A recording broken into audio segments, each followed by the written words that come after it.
ਸਾਂਝਾ ਮੰਚ ਦੇਖਣ ਵਾਲੇ ਦਰਸ਼ਕਾਂ ਦਾ ਇੱਕ ਵਾਰ ਫਿਰ ਤੋਂ ਸਵਾਗਤ ਹੈ। ਅੱਜ ਸਾਡੇ ਸਟੂਡੀਓ ਦੇ ਵਿੱਚ ਜਗਦੇਵ ਮਕਸੂਦੜਾ ਉਰਫ ਜੱਗਾ ਬਾਈ ਹਾਜ਼ਰ ਨੇ। ਅੱਜ ਇਹਨਾਂ ਨਾਲ ਮੁਲਾਕਾਤ ਕਰਾਂਗੇ, ਗੱਲਾਂ ਬਾਤਾਂ ਕਰਾਂਗੇ, ਇਹਨਾਂ ਬਾਰੇ ਜਾਣਾਂਗੇ। ਉਸ ਤੋਂ ਪਹਿਲਾਂ ਮੈਂ ਦਰਸ਼ਕਾਂ ਨਾਲ ਇੱਕ ਮੁੱਢਲੀ ਜਾਣਕਾਰੀ ਸਾਂਝੀ ਕਰਦੇ ਹਾਂ ਕਿ ਇਹ ਮਕਸੂਦੜਾ ਪਿੰਡ ਦੇ ਰਹਿਣ ਵਾਲੇ ਨੇ। ਆਪਣੇ ਪਰਿਵਾਰ ਦੀ ਆਈ ਚਲਾਈ ਲਈ ਇਹ ਟੇਲਰ ਮਾਸਟਰ ਦਾ ਕੰਮ ਕਰਦੇ ਨੇ ਤੇ ਉਹਦੇ ਨਾਲ ਨਾਲ ਇਹ ਸਾਹਿਤਕ ਹਲਕਿਆਂ ਦੇ ਵਿੱਚ ਵੀ ਇੱਕ ਜਾਣੀ ਪਛਾਣੀ ਸ਼ਖਸੀਅਤ ਨੇ। ਪੰਜਾਬੀ ਲਿਖਾਰੀ ਸਭਾ ਮਕਸੂਦੜਾ ਦੇ ਮੌਜੂਦਾ ਪ੍ਰਧਾਨ ਤੇ ਸਲਾਮ ਜ਼ਿੰਦਗੀ ਫਾਊਂਡੇਸ਼ਨ ਦੇ ਜਨਰਲ ਸਕੱਤਰ ਨੇ। ਤੇ ਆਓ ਆਪਾਂ ਇਹਨਾਂ ਨਾਲ ਆਪਣੀ ਗੱਲਬਾਤ ਸ਼ੁਰੂ ਕਰਦੇ ਹਾਂ। ਜਗਦੇਵ ਜੀ, ਆਪ ਜੀ ਦਾ ਸਾਡੇ ਸਟੂਡੀਓ ਵਿੱਚ ਬਹੁਤ ਬਹੁਤ ਸਵਾਗਤ ਹੈ। बहुत बहुत शुक्रिया दोस्तों। ਸੋ ਜਗਦੇਵ ਜੀ, ਮੈਂ ਆਪ ਜੀ ਬਾਰੇ ਜਿੱਥੋਂ ਗੱਲਬਾਤ ਸ਼ੁਰੂ ਕਰਨਾ ਚਾਹੁੰਦਾ, ਮੈਨੂੰ ਇਹ ਦੱਸੋ ਕਿ ਇੱਕ ਟੇਲਰ ਮਾਸਟਰ ਦਾ ਕੰਮ ਕਰਦੇ ਹੋਏ ਤੁਹਾਨੂੰ ਸਾਹਿਤਕ ਚੇਤਕ ਕਿਵੇਂ ਲੱਗਾ? बहुत वधिया जी। ਜਦੋਂ ਮੇਰੀ ਸੁੱਤ ਸੰਭਲੀ ਤਾਂ ਮੈਂ ਆਪਣੇ ਚਾਚਾ ਜੀ ਨੂੰ ਕਿਤਾਬਾਂ, ਮੈਗਜ਼ੀਨ, ਅਖਬਾਰ ਪੜ੍ਹਦੇ ਦੇਖਿਆ ਜੀ ਤੇ ਮੈਨੂੰ ਵੀ ਸ਼ੌਂਕ ਪਿਆ ਤੇ ਮੈਂ ਵੀ ਪੜ੍ਹਨੇ ਸ਼ੁਰੂ ਕੀਤੇ ਤੇ ਮੈਨੂੰ ਵਧੀਆ ਲੱਗੇ। ਜੀ। ਤੇ ਉੱਥੋਂ ਤੁਹਾਨੂੰ ਸਾਹਿਤਕ ਚੇਤਕ ਲੱਗੀ? ਬਿਲਕੁਲ ਠੀਕ ਹੈ ਜੀ। ਜਦੋਂ ਤੁਸੀਂ ਪੜ੍ਹਨਾ ਸ਼ੁਰੂ ਕੀਤਾ ਤਾਂ ਕਦੇ ਮਨ ਵਿੱਚ ਖਿਆਲ ਆਇਆ ਕਿ ਮੈਂ ਲਿਖਾਂਗੀ? ਉਹ ਪਹਿਲਾ ਜਿਹੜਾ ਖਿਆਲ ਆਇਆ ਕਿ ਮੈਂ ਕੁਝ ਲਿਖਾਂ, ਉਹਦੇ ਬਾਰੇ ਸਾਨੂੰ ਕੁਝ ਜਾਣਕਾਰੀ ਦਿਓ। ਜਦੋਂ ਮੈਂ ਤਕਰੀਬਨ ਹਰ ਵਿਧਾ ਦੀਆਂ ਕਿਤਾਬਾਂ ਪੜ੍ਹਦਾ ਸੀਗਾ ਤਾਂ ਮੇਰਾ ਅਖਬਾਰ ਪੜ੍ਹਦਾ ਸੀਗਾ ਜੀ। ਤੇ ਮੈਂ ਸਭ ਤੋਂ ਪਹਿਲਾਂ ਅਖਬਾਰ ਨੂੰ ਚਿੱਠੀਆਂ ਲਿਖੀਆਂ। ਅੱਛਾ ਜੀ। ਤੇ ਜਦੋਂ ਮੈਂ ਪਹਿਲੀ ਚਿੱਠੀ ਲਿਖੀ ਤਾਂ ਉਹ ਮੇਰੀ ਚਿੱਠੀ ਉਹਨਾਂ ਨੇ ਬਹੁਤ ਵਧੀਆ ਢੰਗ ਨਾਲ ਪ੍ਰਮੁੱਖਤਾ ਦੇ ਤੌਰ ਤੇ ਛਾਪੀ ਜੀ। ਤੇ ਮੈਨੂੰ ਬਹੁਤ ਵਧੀਆ ਲੱਗਿਆ। ਤੇ ਉਸ ਤੋਂ ਤਕਰੀਬਨ ਚੌਥੇ ਪੰਜਵੇਂ ਦਿਨ ਮੈਨੂੰ ਨਿੱਜੀ ਤੌਰ ਤੇ ਆਪਣੇ ਸਿੱਧ ਲੇਖਕ ਡਾਕਟਰ ਹਰਚੰਦ ਸਿੰਘ ਸਰਹੰਦੀ ਅਤੇ ਨਰਿੰਦਰ ਸਿੰਘ ਕਪੂਰ ਦੇ ਖਾਤ ਆਏ ਕਾਰਡਾਂ ਦੇ ਰੂਪ ਦੇ ਵਿੱਚ, ਜਿਨ੍ਹਾਂ ਨੇ ਮੇਰਾ ਚਿੱਠੀ ਬਾਰੇ ਜ਼ਿਕਰ ਕੀਤਾ ਹੈ ਤੇ ਮੇਰਾ ਉਤਸ਼ਾਹ ਵਧਾਇਆ ਹੋਇਆ ਸੀਗਾ ਤੇ ਮੈਨੂੰ ਹੌਸਲਾ ਅਫਜ਼ਾਈ ਕੀਤੀ ਤੁਹਾਡੀ। ਮੈਂ ਕਿਹਾ ਕਮਾਲ ਕਰਤੀ। ਜੀ, ਬਹੁਤ ਵਧੀਆ, ਬਹੁਤ ਵਧੀਆ। ਤੇ ਅੱਛਾ, ਇਸ ਦੇ ਨਾਲ ਨਾਲ ਜਦੋਂ ਤੁਹਾਨੂੰ ਇਹ ਹੌਸਲਾ ਅਫਜ਼ਾਈ ਹੋਈ ਤੇ ਤੁਹਾਡਾ ਲਿਖਣ ਵੱਲ ਰੁਝਾਨ ਹੋਰ ਵਧਿਆ ਤੇ ਕਿਸੇ ਨੇ ਤੁਹਾਨੂੰ ਆ ਕੇ ਅਪਰੋਚ ਕੀਤੀ ਹੋਵੇ, ਕਿਸੇ ਨੇ ਕੋਈ ਮੁਲਾਕਾਤ ਕਰਨ ਲਈ ਤੁਹਾਨੂੰ ਆਇਆ ਹੋਵੇ, ਕੋਈ ਐਸਾ ਵਾਕਿਆ ਤੁਹਾਡੀ ਜ਼ਿੰਦਗੀ 'ਚ ਹੋਵੇ, ਉਹ ਵੀ ਸਾਨੂੰ ਜ਼ਰੂਰ ਦੱਸੋ। ਹਾਂਜੀ, ਕਿਹੜਾ ਮੈਂ ਦੱਸਦਾ। ਮੈਂ ਨਾ ਆਪਣੀ ਦੁਕਾਨ ਦੇ ਬਾਹਰ ਖੜਾ ਚਾਹ ਪੀ ਰਿਹਾ ਸੀ ਕਿ ਇੱਕ ਸੱਜਣ ਨੇ ਮੈਨੂੰ ਆ ਕੇ ਪੁੱਛਿਆ ਵੀ ਮੈਂ ਜਗਦੇਵ ਮਕਸੂਦੜਾ ਨੂੰ ਮਿਲਣਾ ਚਾਹੁੰਦਾ। ਜੀ। ਤੇ ਮੈਂ ਕਿਹਾ ਜ਼ਰੂਰ ਜੀ, ਤੁਹਾਨੂੰ ਮਿਲਾ ਦਿੰਦੇ ਆ। ਜੀ। ਤੇ ਮੈਂ ਉਹਨਾਂ ਨੂੰ ਘਰੇ ਲੈ ਗਿਆ, ਚਾਹ ਪਾਣੀ ਪਿਲਾਇਆ ਹਾਂਜੀ। ਤੇ ਉਹਨੂੰ ਕਹਿੰਦੇ ਵੀ ਕਿਵੇਂ ਆ ਉਹ। ਮੈਂ ਕਿਹਾ ਪਿੰਡ ਤਾਂ ਉਹਨੂੰ ਜੱਗਾ ਬਾਈ ਕਹਿੰਦੇ ਨੇ, ਵੀ ਅਕਸਰ ਉਹ ਸਾਰਿਆਂ ਦੇ ਕੰਮ ਆਉਂਦਾ ਰਹਿੰਦਾ, ਸਾਰੇ ਜਾਣਦੇ ਨੇ ਉਹਨੂੰ। ਜੀ। ਵੀ ਉਹ ਕਹਿੰਦਾ ਵੀ ਚੱਲ ਵੀ ਠੀਕ ਆ, ਵੀ ਚਾਹ ਪੀ ਲਿਆ ਆਪਾਂ, ਵੀ ਹੁਣ ਆਪਾਂ ਉਹਨੂੰ ਮਿਲੀਏ ਜੱਗੇ ਬਾਈ ਨੂੰ। ਤੇ ਮੈਂ ਉਹਨੂੰ ਕਿਹਾ, ਮੈਂ ਕਿਹਾ ਮਿੱਤਰਾ, ਤੁਸੀਂ ਜੱਗੇ ਬਾਈ ਨੂੰ ਹੁਣ ਤੋਂ ਅੱਧਾ ਘੰਟਾ ਪਹਿਲਾਂ ਮਿਲ ਚੁੱਕੇ ਹੋ। ਅੱਛਾ ਜੀ। ਤੇ ਉਹਨੇ ਮੈਨੂੰ ਵਾਕਈ ਫਿਰ ਪਿਆਰ ਨਾਲ ਮੈਂ ਜੱਫੀ ਪਾ ਕੇ ਕਿਹਾ, ਕਹਿੰਦਾ ਤੂੰ ਹੀ ਆ ਜੱਗਾ? ਮੈਂ ਕਿਹਾ ਮੈਂ ਹੀ ਆ ਜੱਗਾ। ਤੇ ਉਹ ਸੱਚ ਕੌਣ ਸੀਗੇ, ਉਹਨਾਂ ਬਾਰੇ ਵੀ ਦੱਸੋ। ਉਹ ਸੀਗੇ ਜੀ ਆਪਣੇ ਸਾਡੇ ਬਹੁਤ ਹੀ ਵਧੀਆ ਮਾਨਯੋਗ ਸੰਸਥਾ ਪੰਜਾਬੀ ਲਿਖਾਰੀ ਸਭਾ ਰਾਮਪੁਰ ਦੇ ਪ੍ਰਧਾਨ, ਹੁਣ ਜਦੋਂ ਜਨਰਲ ਸਕੱਤਰ ਹੁੰਦੇ ਸੀ, ਸ੍ਰੀ ਜਸਵੀਰ ਸਿੰਘ ਜੀ ਝੱਜ। ਅੱਛਾ ਜੀ, ਜਸਵੀਰ ਝੱਜ ਜੀ ਤੁਹਾਨੂੰ ਮਿਲਣ ਆਏ? ਹਾਂ, ਉਹਨਾਂ ਨੇ ਮੈਨੂੰ ਮਿਲਿਆ। ਜੀ ਜੀ, ਬਹੁਤ ਵਧੀਆ ਗੱਲ ਆ। ਤੇ ਅੱਛਾ, ਜਦੋਂ ਉਹਨਾਂ ਨਾਲ ਗੱਲਬਾਤ ਹੋਈ, ਉਹਨਾਂ ਨੇ ਤੁਹਾਨੂੰ ਲਿਖਾਰੀ ਸਭਾ ਰਾਮਪੁਰ ਬਾਰੇ ਦੱਸਿਆ, ਫਿਰ ਤੁਸੀਂ ਉੱਥੇ ਜਦੋਂ ਗਏ ਸਭਾ ਦੇ ਵਿੱਚ ਤੁਸੀਂ ਸ਼ਿਰਕਤ ਕੀਤੀ, ਉਹਦੇ ਬਾਰੇ ਕੁਝ ਸਾਨੂੰ ਦੱਸੋ। ਆਪਣੇ ਨਹਿਰ ਦੇ ਕਿਨਾਰੇ ਨਾ ਰੈਸਟ ਹਾਊਸ ਵਿਭਾਗ ਦੇ ਵਿੱਚ ਉੱਥੇ ਮੀਟਿੰਗ ਹੁੰਦੀ ਸੀ ਆਪਣੀ। ਜੀ। ਉੱਥੇ ਸਾਰੇ ਸੱਜਣ ਬੈਠੇ ਸੀਗੇ ਜੀ। ਤੇ ਉਹਨਾਂ ਨੇ ਮੇਰਾ ਬਹੁਤ ਵਧੀਆ ਢੰਗ ਨਾਲ ਸਵਾਗਤ ਕੀਤਾ ਤੇ ਮੈਨੂੰ ਵੀ ਮੈਂ ਚਿਹਰੇ ਦੇਖੇ, ਮੈਂ ਜਿਹੜੇ ਦਲਾਲ ਜੀ ਉਹਨਾਂ ਦੀਆਂ ਕਹਾਣੀਆਂ ਮੈਂ ਪੜ੍ਹਦਾ ਹੁੰਦਾ ਸੀ, ਬਾਕੀ ਮੇਰੇ ਸਾਹਮਣੇ ਬੈਠੇ ਕਰ ਰਹੇ ਨੇ, ਮੈਨੂੰ ਮਾਣ ਮਹਿਸੂਸ ਹੈ। ਤੇ ਉਹਨਾਂ ਨੇ ਮੈਨੂੰ ਕੋਈ ਆਪਣੀ ਰਚਨਾ ਸੁਣਾਉਣ ਲਈ ਕਿਹਾ ਤੇ ਮੈਂ ਉੱਥੇ ਆਪਣੀ ਪਹਿਲੀ ਰਚਨਾ ਸੁਣਾਈ ਉਹਨਾਂ ਨੂੰ। ਕੋਈ ਕਵਿਤਾ ਪੜ੍ਹੀ ਉੱਥੇ? ਹਾਂਜੀ। ਜੇ ਤੁਹਾਨੂੰ ਯਾਦ ਆ, ਤੁਸੀਂ ਦਰਸ਼ਕਾਂ ਨਾਲ ਸਾਂਝੀ ਕਰ ਸਕਦੇ ਹੋ। ਹਾਂ ਜੀ, ਉਹ ਤਕਰੀਬਨ ਮੈਂ ਉਹ ਕਵਿਤਾ ਦੀ, ਕਵਿਤਾ ਦਾ ਉਹਦਾ ਸਿਰਲੇਖ ਸੀਗਾ, ਨਾਮ ਸੀਗਾ ਸਾਦਗੀ ਦਾ ਨੁਸਖਾ। ਠੀਕ ਹੈ, ਜੇ ਤੁਹਾਡੇ ਕੋਲ ਲਿਖਤ ਹੈ ਤੁਸੀਂ ਮੈਨੂੰ ਪੜ੍ਹ ਕੇ ਸੁਣਾ ਸਕਦੇ ਹਾਂਜੀ, ਉਹ 'ਚ ਮੈਂ ਲਿਖਿਆ ਸੀਗਾ, ਮੈਂ ਕਿਹਾ ਕਵਿਤਾ ਦੇ ਰੂਪ ਜੋ ਛੋਟੀ ਜਿਹੀ ਕਵਿਤਾ, ਮੈਂ ਕਿਹਾ ਬਹਿ ਜਾ ਕਿਤੇ ਬਰਾਨਗੀ ਥਾਂ ਉੱਤੇ, ਜੀ। ਚੇਲੇ ਰੱਖ ਲੈ 2 ਜਾਂ 4 ਮਿੱਤਰਾ, ਅੱਛਾ। ਕੁਝ ਦਿਨ ਹੂੰ। ਭੋਰੇ ਦੇ ਵਿੱਚ ਦੜਵੱਟੀ, ਹੂੰ। ਆਖੀ ਚੇਲਿਆਂ ਨੂੰ ਕਰਨ ਪ੍ਰਚਾਰ ਮਿੱਤਰਾ, ਹੂੰ। ਕਿਸੇ ਨੂੰ ਦੁੱਧ ਦਈ, ਕਿਸੇ ਨੂੰ ਪੁੱਤ ਦਈ, ਦਈ। ਲਾਈ ਲੱਗਾਂ ਦੀ ਲੱਗੂ ਭਰਮਾਰ ਮਿੱਤਰਾ, ਦੋਹੇ ਹੱਥੀਂ ਮਾਇਆ ਦੇ ਸ਼ਕੀ ਗੱਫੇ, ਹੂੰ। ਡੇਰੇ ਚਿਪਸ ਲਾਈ, ਹੂੰ। ਰੱਖੀ ਵੱਡੀ ਕਾਰ ਮਿੱਤਰਾ, ਜੀ। ਵੱਡੇ ਵੱਡੇ ਲੀਡਰਾਂ ਨਾਲ ਮੇਲ ਜੋੜ ਰੱਖੀ, ਜੀ। ਗਰੀਬ ਗੁਰਬਿਆਂ ਨੂੰ ਦਈ ਦਰਕਾਰ ਮਿੱਤਰਾ, ਜੀ।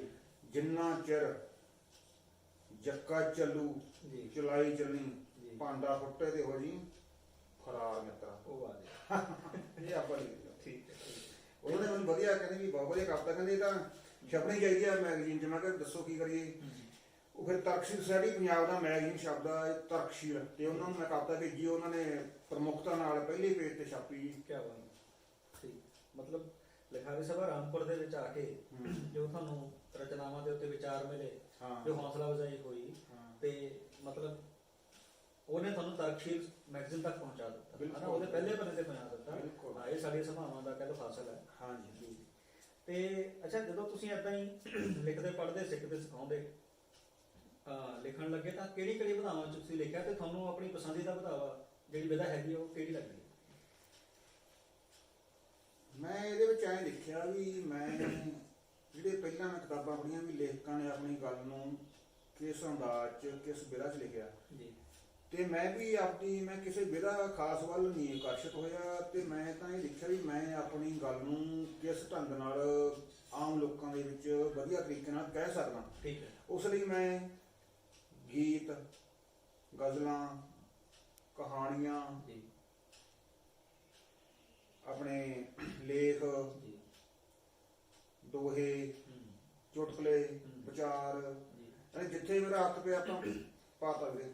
ਠੀਕ ਯਾਨੀ ਕਿ ਸਭ ਤੋਂ ਵਧੀਆ ਮੈਨੂੰ ਲੱਗੇ ਦੋਹੇ। ਦੋਹੇ ਲੱਗੇ। ਹਾਂ, ਕਿਉਂਕਿ ਅੱਜ ਕੱਲ੍ਹ ਲੋਕਾਂ ਕੋਲ ਟਾਈਮ, ਵੱਡੇ ਵੱਡੇ ਨਾਵਲ ਕਹਾਣੀਆਂ ਪੜ੍ਹਨ ਦਾ ਟਾਈਮ ਨਹੀਂ ਹੈਗਾ। ਹੁਣ ਅਗਲਾ ਕਹਿੰਦਾ ਵੀ ਟੂ ਦਾ ਪੁਆਇੰਟ, ਵੀ ਦੱਸੋ ਵੀ ਸ਼ਾਰਟ ਮੈਸੇਜ।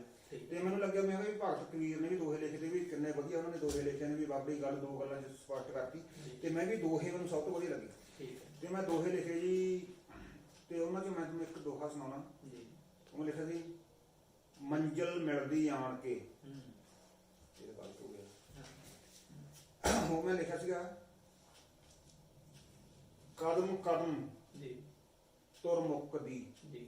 ਕੋਹਾਂ ਲੰਮੀ ਬਾਟ, ਜੀ। ਕਦਮ ਕਦਮ ਤੁਰ ਮੁੱਕਦੀ, ਕੋਹਾਂ ਲੰਮੀ ਬਾਟ, ਮੰਜ਼ਿਲ ਮਿਲਦੀ ਆਣ ਕੇ, ਦਿਲ 'ਚ ਮਗੇ ਜਦ ਲਾਟ। ਠੀਕ ਹੈ ਜੀ, ਬਹੁਤ ਵਧੀਆ ਦੋਹਾ ਜੀ। ਸੀਮਤ ਸ਼ਬਦਾਂ ਦੇ ਵਿੱਚ ਗੱਲ ਕਹਿਣ ਦੀ ਵਧੀਆ ਵਿਧਾ ਹੈ ਇਹ। ਹਾਂਜੀ ਹਾਂਜੀ। ਤੇ ਅੱਛਾ, ਜਿਵੇਂ ਜਿਵੇਂ ਤੁਸੀਂ ਆਪਣੇ ਸਾਹਿਤਕ ਸਫ਼ਰ 'ਚ ਅੱਗੇ ਵਧਦੇ ਰਹੇ, ਕਦੇ ਤੁਹਾਡੀ ਰਚਨਾਵਾਂ ਨੂੰ ਪੜ੍ਹਨ ਤੋਂ ਬਾਅਦ ਕਿਤੇ ਕੋਈ ਮਾਨ ਸਨਮਾਨ ਵੀ ਹੋਇਆ, ਤੇ ਉਹਦੇ ਬਾਰੇ ਵੀ ਸਾਨੂੰ ਦੱਸੋ। ਬਾਈ ਜੀ, ਜਦੋਂ ਮੇਰੀਆਂ ਰਚਨਾਵਾਂ ਅਖਬਾਰਾਂ ਮੈਗਜ਼ੀਨਾਂ ਦੇ ਵਿੱਚ ਛਪਣ ਲੱਗੀਆਂ, ਤੇ ਉਦੋਂ ਹੀ ਨਾ ਪੰਜਾਬੀ ਟ੍ਰਿਬਿਊਨ ਬਣਾਉਣ ਵਾਲਿਆਂ ਨੇ ਇੱਕ ਨੌਜਵਾਨ ਮੰਚ ਨਾਮ ਦਾ ਸਫ਼ਾ ਸ਼ੁਰੂ ਕੀਤਾ ਸੀਗਾ। ਜੀ, ਜੀ। ਹਰ ਵੀਰਵਾਰ ਨੂੰ ਨੌਜਵਾਨ ਮੰਚ ਜੀ। ਦਾ ਸਫ਼ਾ ਉਹਨਾਂ ਦਾ ਛਪਦਾ ਹੁੰਦਾ ਸੀਗਾ। ਉਹ ਇੱਕ ਵਿਚਾਰ ਦੇ ਦਿੰਦੇ ਸੀ ਆਪਾਂ ਨੂੰ, ਉਹਦੇ 100 ਜਾਣੀ ਕਿ ਘੱਟੋ ਘੱਟ ਸ਼ਬਦਾਂ ਦੇ ਵਿੱਚ ਉਹ ਤੇ ਲਿਖ ਕੇ ਭੇਜਣਾ ਹੁੰਦਾ ਸੀਗਾ। ਉਹਨਾਂ ਦੇ ਵਿੱਚੋਂ ਇੱਕ ਚਿੱਠੀ ਉਹ ਜ਼ਿਲ੍ਹੇ ਦੀਆਂ ਸਾਰੇ ਪੰਜਾਬ ਦੀਆਂ ਚਿੱਠੀਆਂ ਛਾਪਦੇ ਹੁੰਦੇ ਸੀ, ਉਹਨਾਂ 'ਚੋਂ ਇੱਕ ਚਿੱਠੀ ਇਨਾਮੀ ਕੱਢਦੇ ਹੁੰਦੇ ਸੀ ਵੀ ਇਹ ਵਾਕਈ ਸ਼ਲਾਘਾਯੋਗ ਆ। ਤੇ ਤੁਹਾਨੂੰ ਇਹ ਜਾਣ ਕੇ ਖੁਸ਼ੀ ਹੋਊਗੀ ਕਿ ਜਦੋਂ ਉਹਨਾਂ ਨੇ ਪਹਿਲਾਂ ਹੀ ਸ਼ੁਰੂ ਕੀਤਾ, ਪਹਿਲਾਂ ਹੀ ਵਿਚਾਰ ਦਿੱਤਾ, ਤੇ ਆਪਾਂ ਪਹਿਲੀ ਚਿੱਠੀ ਲਿਖੀ, ਤੇ ਪਹਿਲੀ ਉਹ ਆਪਣੀ ਫਸਟ ਆਈ ਸੀਗੀ ਲੁਧਿਆਣਾ ਜ਼ਿਲ੍ਹਾ ਦੇ ਵਿੱਚੋਂ। ਤੇ ਫਿਰ ਉਹਨਾਂ ਨੇ ਫੰਕਸ਼ਨ ਕੀਤਾ ਸੀਗਾ ਆਪਣੇ ਸਵਾਮੀ ਗੰਗਾਗਿਰੀ ਕਾਲਜ ਦੇ ਵਿੱਚ ਰਾਏਕੋਟ ਜੀ। ਤੇ ਉੱਥੇ ਮੈਨੂੰ ਬਹੁਤ ਵਧੀਆ ਮੰਚ ਮਿਲਿਆ ਵੀ ਸਾਡੇ ਜਿਹੜੇ ਪੰਜਾਬੀ ਟ੍ਰਿਬਿਊਨ ਦੇ ਦੇਖੋ ਤੁਸੀਂ ਕਿੱਡੇ ਕਿੱਡੇ ਹੈਗੇ ਨੇ ਬੰਦੇ, ਲਿਖਾਰੀ, ਤੇ ਉਸ ਇਲਾਕੇ ਦੇ ਪ੍ਰੋਫੈਸਰ, ਰਾਜਨੀਤਿਕ ਲੋਕ ਉੱਥੇ ਬੈਠੇ ਸੀਗੇ, ਤੇ ਸਾਨੂੰ ਉੱਥੇ ਇਨਾਮ ਦੇ ਰਹੇ ਸੀ, ਤੇ ਨਾਲੇ 2 ਸ਼ਬਦ ਬੋਲਣ ਲਈ ਕਹਿ ਰਹੇ ਸੀ। ਤੇ ਮੈਨੂੰ ਲੱਗਿਆ, ਮੈਂ ਕਿਹਾ ਯਾਰ ਮੈਂ ਇੰਨਾ ਕਾਬਲ ਹਾਂ ਕਿ ਇੰਨੇ ਬੰਦੇ ਮੇਰੇ ਮੂਹਰੇ ਬੈਠੇ ਤੇ ਮੈਂ ਬੋਲ ਰਿਹਾ, ਤੇ ਮੈਨੂੰ ਵਾਕਈ ਬਹੁਤ ਜ਼ਿਆਦਾ ਮਾਣ ਮਹਿਸੂਸ ਹੋਇਆ। ਅੱਛੀ ਗੱਲ ਹੈ। ਤੇ ਅੱਛਾ, ਇਸ ਤੋਂ ਅੱਗੇ ਵੱਧ ਕੇ ਤੁਸੀਂ ਕੋਈ ਆਪਣੇ ਤੌਰ ਦੇ ਉੱਤੇ ਕੋਈ ਸਾਹਿਤਕ ਯੋਗਦਾਨ, ਕੋਈ ਸੰਪਾਦਕੀ ਦਾ ਕੰਮ ਵੀ ਕੀਤਾ ਹੈ? ਹਾਂ ਜੀ, ਜੀ ਕਿਉਂਕਿ ਹੁਣ ਜਿਵੇਂ ਕਹਿੰਦੇ ਵੀ ਸੰਸਾਰ ਚੱਲੇ ਪਏ, ਫਿਰ ਚੱਲੇ ਪਏ। ਜੀ ਮੈਂ ਨਾ ਇਹ ਮਹਿਸੂਸ ਕੀਤਾ, ਮੈਂ ਕਿਹਾ ਵੀ ਸਮਾਜ ਨੂੰ ਕੀ ਲੋੜ ਆ। ਜੀ ਵੀ ਕੁਝ ਲੋਕ ਤਾਂ ਵਹਿਮਾਂ ਭਰਮਾਂ 'ਚ ਗਰਸੇ ਪਏ ਨੇ, ਜੀ ਕੁਝ ਲੋਕ ਬਹੁਤ ਵਧੀਆ ਵਿਗਿਆਨ ਪੱਧਰ ਦੀਆਂ ਗੱਲਾਂ ਕਰਦੇ ਨੇ ਜੀ ਵੀ ਆਪਸ ਵਿੱਚ ਇਹਨਾਂ ਦਾ ਤਾਲਮੇਲ ਕੋਈ ਨਹੀਂ ਹੈਗਾ। ਹੂੰ, ਤੇ ਮੈਂ ਇੱਕ ਜੰਤਰੀ ਛਾਪੀ 2010 ਦੇ ਵਿੱਚ, ਜਿਹਦਾ ਨਾਮ ਰੱਖਿਆ ਖਾਲਸ ਜੱਗਾ ਜੰਤਰੀ 2010।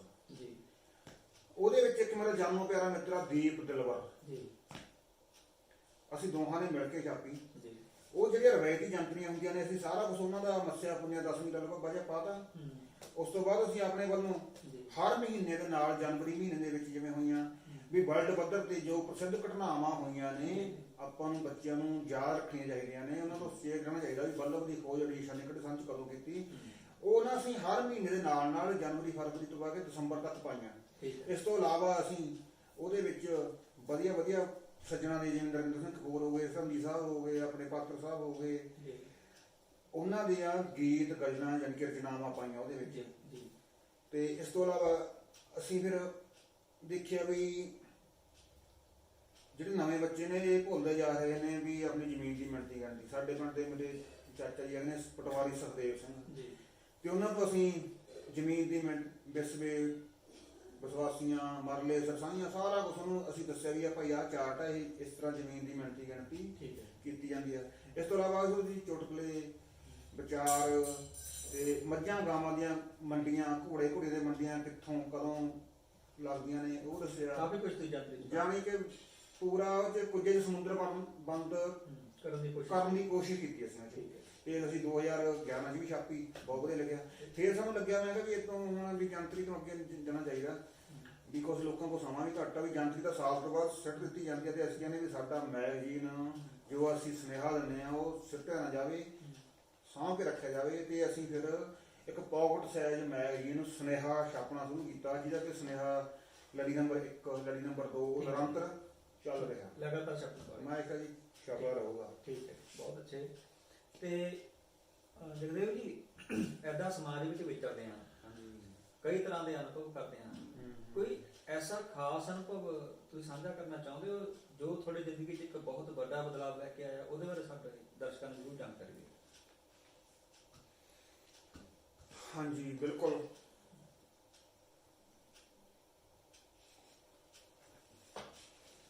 ਆਪਾਂ ਜਿਸ ਅੰਦਾਜ਼ ਨਾਲ ਸੱਚ ਦੇ ਰਾਹ ਤੇ ਚੱਲਦੇ ਹੋ ਸਮਾਜ 'ਚ ਵਿਚਰਦੇ ਆ, ਲਿਖਦੇ ਆ, ਤੇ ਉਹਦੇ ਵਿੱਚ ਮੈਨੂੰ ਇੱਕ ਅਨੁਭਵ ਹੋਇਆ ਕਿ ਮੈਂ ਆਪਣੇ ਚੁਗਰਦੇ ਦੇ ਵਿੱਚੋਂ ਦੇਖ ਕੇ ਇੱਕ ਕਵਿਤਾ ਲਿਖੀ, ਕਿੱਸਾ ਸਾਧ ਦਾ। ਜੀ ਜਦੋਂ ਕਵਿਤਾ ਲਿਖੀ ਕਿੱਸਾ ਸਾਧ ਦਾ, ਤੇ ਉਹ ਉਸ ਬੰਦਿਆਂ ਨੇ ਕਾਫੀ ਉਹ ਕਵਿਤਾ ਛਾਪ ਲਈ। ਉਹ ਕਵਿਤਾ ਛਪੀ ਤੇ ਆਪਣੀ ਤਰਕ ਸੋਸਾਇਟੀ ਭਾਰਤ ਦਾ ਮੈਗਜ਼ੀਨ ਛਪਦਾ ਸੀ, ਇੱਕ ਤਰਕ ਬੋਲ, ਉਹਦੀ ਛਪੀ ਸੀਗੀ। ਤੇ ਕੁਝ ਬੰਦਿਆਂ ਨੇ ਕੁਝ ਖਬਰਾਂ ਤੇ ਕੁਝ ਕਵਿਤਾ ਛਾਪ ਕੇ ਜਾਣੀ ਕਿ ਪੋਸਟ ਲਾ ਕੇ ਸਾਰੇ ਦੂਰ ਦੂਰ ਤੱਕ, ਤੇ ਉਹ ਬੰਦੇ ਤੱਕ ਕਿਸੇ ਤੱਕ ਪਹੁੰਚ ਗਏ। ਤੇ ਉਹ ਫਿਰ ਮੈਨੂੰ ਇੱਕ ਪਖੰਡੀ ਸਾਹਿਬ ਤੇ ਉਹਦੇ ਚੇਲਿਆਂ ਨੇ ਪਹੁੰਚ ਕੀਤੀ, ਕਹਿੰਦੇ ਵੀ ਤੂੰ ਇਹ ਆਹ ਕਵਿਤਾ ਤੈਂ ਲਿਖੀ ਆ? ਮੈਂ ਕਿਹਾ ਮੈਂ ਲਿਖੀ ਆ। ਕਹਿੰਦੇ ਤੈਂ ਇਹ ਖਾਸ ਉਹ ਬਾਬੇ ਦੇ ਵਿਰੁੱਧ ਲਿਖੀ ਆ? ਮੈਂ ਕਿਹਾ ਮੈਂ ਕਿਸੇ ਬਾਬੇ ਦੇ ਵਿਰੁੱਧ ਨਹੀਂ ਲਿਖੀ, ਮੈਨੂੰ ਜੋ ਲੱਗਿਆ ਮੈਂ ਲਿਖਿਆ। ਉਹ ਕਹਿੰਦੇ ਵੀ ਤੂੰ ਇਹ ਤੈਨੂੰ ਲਿਖਣੀ ਨਹੀਂ ਚਾਹੀਦੀ। ਮੈਂ ਕਿਹਾ ਵੀ ਮੈਂ ਇਹ ਤੁਸੀਂ ਕਹੋਗੇ ਵੀ ਮੈਨੂੰ ਕਹਿਣ ਵੀ ਮੈਂ ਲਿਖਣੀ ਚਾਹੀਦੀ?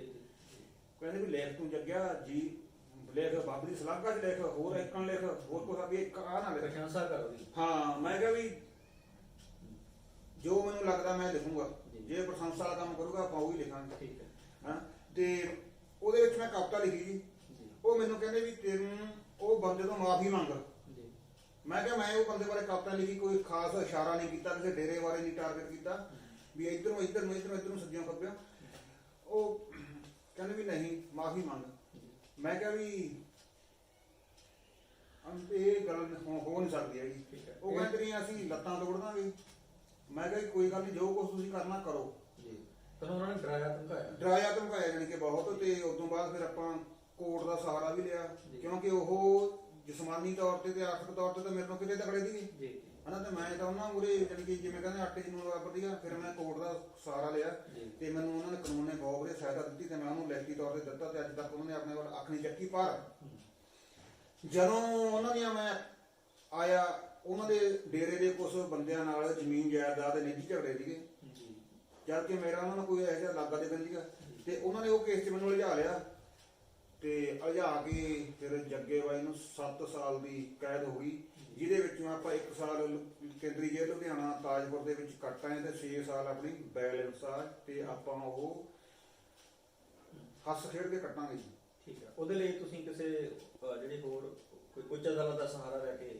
ਹਾਂਜੀ ਹਾਈ ਕੋਰਟ ਦੇ ਵਿੱਚ ਅਸੀਂ ਕੀਤਾ ਹੋਇਆ। ਠੀਕ ਹੈ। ਉੱਥੇ ਸਾਨੂੰ ਵਿਚਾਰ ਦੀ ਪੂਰੀ ਆਸ ਆ। ਹਾਂਜੀ, ਪੂਰੀ ਆਸ ਆ ਵੀ ਅਸੀਂ ਉਹ ਵਿਚਾਰ ਦੀ ਅਸੀਂ ਉਹਨਾਂ ਦੇ ਆਪਾਂ ਜ਼ਮਾਨਤ ਤੇ ਬਾਹਰ ਆ ਜੀ। ਮੈਨੂੰ ਲੱਗਦਾ ਵੀ ਸਾਨੂੰ ਇਨਸਾਫ ਮਿਲੂਗਾ ਜੀ। ਠੀਕ ਹੈ।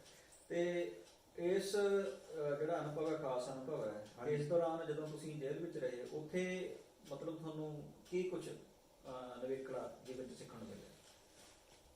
ਮੈਨੂੰ ਤਾਂ ਨਾ ਜੇਲ੍ਹ 'ਚ ਬਹੁਤ ਕੁਝ ਸਿੱਖਣ ਨੂੰ ਮਿਲਿਆ, ਬਹੁਤ ਜ਼ਿਆਦਾ। ਕਿਉਂਕਿ ਜੋ ਗੱਲਾਂ ਬਾਤਾਂ ਆਪਾਂ ਆਪਣੇ ਨਿੱਜੀ ਜ਼ਿੰਦਗੀ ਦੇ ਵਿੱਚ ਭੱਜੇ ਨੱਠੇ, ਕਦੇ ਬਿਲ ਭਰ ਕੇ ਲਗਾ, ਕਦੇ ਕਿਤੇ ਇੱਧਰ ਨਹੀਂ ਸਿੱਖ ਸਕਦੇ, ਜੇਲ੍ਹ 'ਚ ਮੈਂ ਸਿੱਖੀਆਂ। ਉੱਥੇ ਜਿਮ ਖੁੱਲੇ ਹੋਏ ਨੇ, ਅੱਛਾ ਜੀ। ਪਾਰਕਾਂ ਬਣੀਆਂ ਹੋਈਆਂ ਨੇ, ਨਹਾਉਣ ਨੂੰ ਮੋਟਰਾਂ ਲੱਗੀਆਂ ਹੋਈਆਂ ਨੇ, ਖੁੱਲੇ ਖੇਤ ਨੇ, ਭੱਜਣ ਨੱਠਣ ਨੂੰ ਗਰਾਊਂਡ ਨੇ ਹਨਾ।